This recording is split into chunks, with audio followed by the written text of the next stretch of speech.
I was we start off in the mornings, like special teams on the field, and we have that huge screen. We're blessed with the facilities we have, and so Eck does a meeting. So I went over and I kind of sat down next to Javin, and I was talking about how old I feel. They got me working out in the mornings, and I was like, I thought when you worked out, you're supposed to feel better. And he was laughing. He's like, Coach, I said, man, you look at you, you're going away. You're going year 5, 6. He said, oh, Coach, I'm on year 7. I've done 2 college football careers.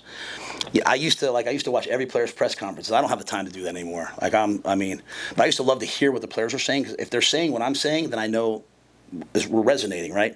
If they're saying something different, I know I either have to adapt what I'm saying or speak differently. I certainly don't tell them what to say. I just, from them, they tell you the truth.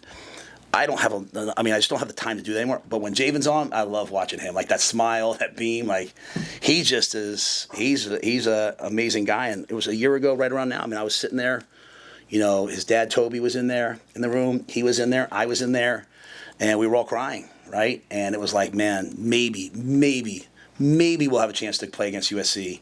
And credit to Dr. Mathiasen and the doctor in North Carolina. I'm so sorry I don't remember his name. He's the one who did Trey Smith, to have a chance to get him back last year. And then, I think he's just doing a great job. But when he talked to you guys yesterday, that's the biggest thing. Is like, so often our kids are playing football to please people, to take care of somebody, to get something, and that just puts an amazing yoke on you, a burden on you.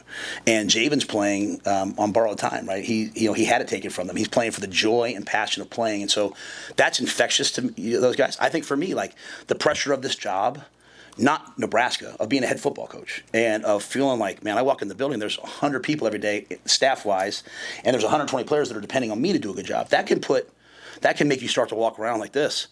But like if I can connect to the joy and passion of being out there, and it's sometimes it's adversity that brings that out for Javin. Like when they told me Mac tore his ACL, man, I walked into Drew's office and he was in there on the phone with his dad, and I just sat down in the middle of practice, put my arm around him, and we didn't say anything for like 10 minutes, man.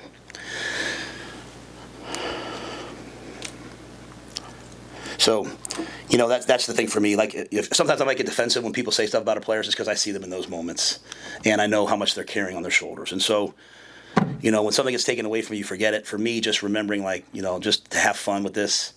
This is probably a lot of old players get mad. This is probably the most fun I've had with a team in a long time, and that's no shot at anybody else. This team is filled with guys like. Literally, Dylan was chasing me off the field, like almost cussing at me because I wouldn't let them have any more plays. I said, you get 40 plays today? They got to 41. He wanted 6 more plays. Emmett was mad because he only got however many reps. He wanted more reps. That's just the most fun. But I think it starts from guys like Javin. Javin's never going to be rah-rah, da-da-da-da. But, man, he's going to walk around that locker room on mornings where you have to get here early with that beaming smile and that joy and not taking things for granted, and that's the biggest difference from last year's team to this year's team. Last year's team was a lot of times like, why are we doing this? Why are we doing? Well, my friend at so-and-so says we don't have to do this. And now I want the guys being like, hey, we do more than everybody else, and we're proud of it. Like, we're proud of what we do. So Javin and all the guys, I think this has been a fun camp. We'll see how this tape goes. Might not be fun tonight as we watch the practice tape, but that's part of the journey.